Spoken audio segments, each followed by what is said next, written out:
설탕. 오늘날 우리에게 설탕은 기본적인 식재료이자 에너지원입니다. 우리가 마시는 음료 한 잔, 디저트 하나에도 설탕은 늘 포함되어 있습니다. 수많은 형태로 아주 저렴하게 구할 수 있고 달콤하고 걱정 없는 삶의 상징처럼 여겨지기도 합니다. 그러나 500년 전까지만 해도 설탕은 최고의 사치품이었습니다. 아라비아 상인들과 거래하던 유럽의 왕족과 극소수의 부유층만이 누릴 수 있는 특권이었죠.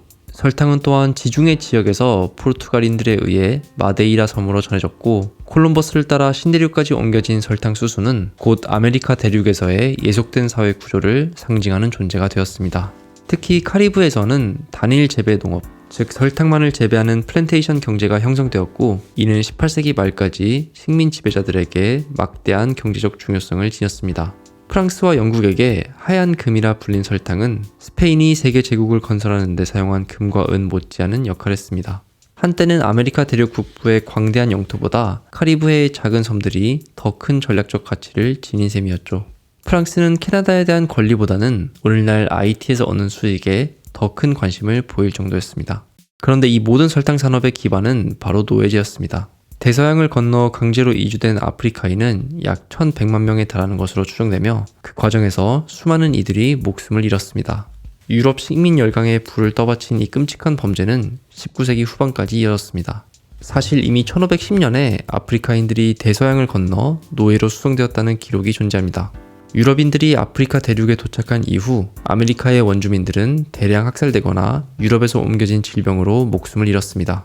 이로 인해 금, 은 광산과 플랜테이션에서 일할 인력이 부족해지자 포르투갈과 네덜란드의 노예 상인들이 그 공백을 채워 넣었던 것입니다. 이처럼 카리브해가 지상 낙원에서 노예의 지옥으로 변모하기까지는 약 100년의 시간이 걸렸습니다. 스페인인들은 먼저 히스파니올라 섬과 자메이카 같은 대형 섬들을 점령했고, 곧이어 지금의 쿠바도 그들의 통제 아래에 들어갔습니다. 오늘날 브라질 지역에서 역시 포르투갈인들이 자리를 잡았습니다. 대항해 시대 이후 한동안 카리브해는 사실상 무법지대로 남아있었습니다. 이곳은 밀수꾼, 도둑, 해적, 살인자들에게 이상적인 공간이었고, 그 시기는 대중문화에도 강한 인상을 남겼습니다. 영화 시리즈 캐리비안의 해적은 바로 그 흔적을 보여줍니다.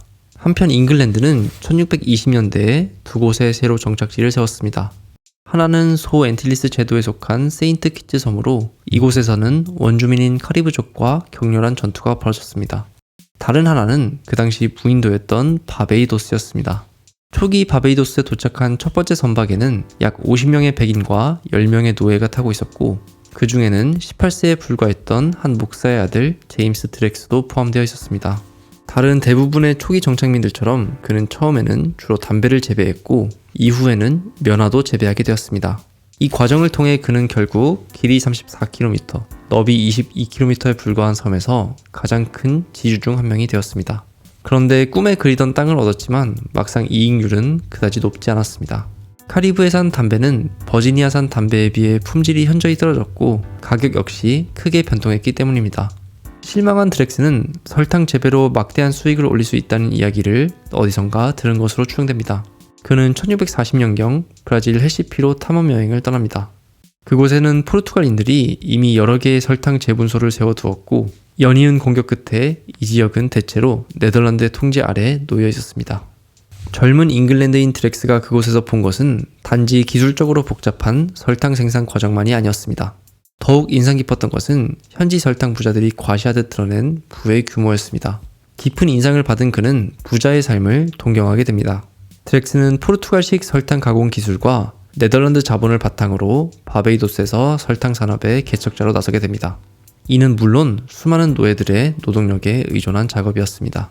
열대 기후에서 사탕수수를 재배하고 정제 설탕을 생산하는 과정은 오늘날에도 여전히 힘들고 섬세한 기술이 요구되는 작업입니다. 기계도, 에어컨도, 날씨 예보도 없던 17세기에는 그 고됨이 훨씬 더 컸습니다. 심는 과정은 먼저 1에서 1.5m 간격으로 고랑을 파고 50에서 60cm의 사탕수수 줄기를 넣은 뒤 얇은 흙과 거름으로 덮는 방식이었습니다. 사탕수수 줄기는 최대 14일 이내에 싹을 틔웠고, 수확까지 약 15개월이 걸렸습니다. 수확 시점이 되면 식물의 키는 최대 4m까지 자랐습니다. 수확할 때는 지면 바로 위에서 줄기를 자르고 긴 잎을 제거한 뒤 몇 센티미터 두께의 줄기를 즉시 재분소로 운반해야 했습니다. 조금만 늦어도 줄기의 당분이 빠르게 손실되었기 때문입니다. 따라서 바로 처리할 수 있는 양만 수확하는 것이 원칙이었습니다.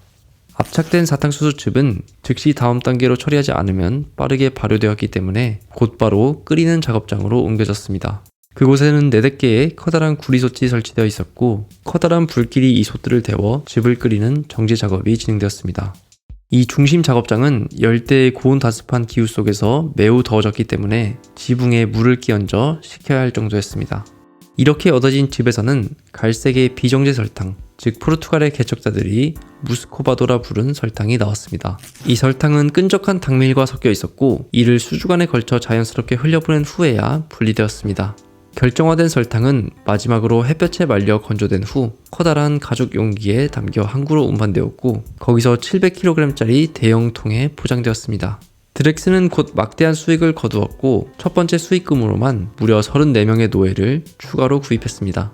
이는 사탕산업과 노예제가 얼마나 밀접하게 연결되어 있었는지를 상징적으로 보여주는 장면이기도 합니다. 그런데 돈에 관한 소문은 날개 돋친 듯 퍼져나갔습니다. 곧바로 수많은 모방자가 나타났고 하룻밤 사이에 바베이도스는 잉글랜드의 가장 중요한 식민지로 떠올랐습니다. 본국이 요구하는 달콤한 결정을 충족시키기 위해 생산자들은 끔찍한 규모로 노예제도를 운영했습니다. 1643년 이 작은 섬에는 37,000명의 백인과 6,000명의 아프리카계 노예가 있었으나 단 17년 뒤 흑인 인구는 5만 명을 넘어섰습니다. 노예들은 매일 아침 해가 뜨는 오전 6시에 들판으로 보내졌고 오전 11시가 되어서야 허기만 겨우 채울 수 있는 초라한 식사를 받았으며 해가 지는 6시까지 계속 일해야 했습니다. 특히 갓 도착한 노예들 중 일부는 자신의 고향에서 부활할 수 있다라는 희망을 품고 극단적 선택을 하는 경우도 있었다고 합니다.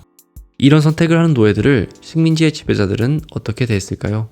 한 총독은 목을 매 자살한 노예의 시신에서 머리를 잘라내 4m 높이의 장대 위에 걸었고 그의 노예들에게 그 주위를 돌게 하며 행진을 강요했습니다.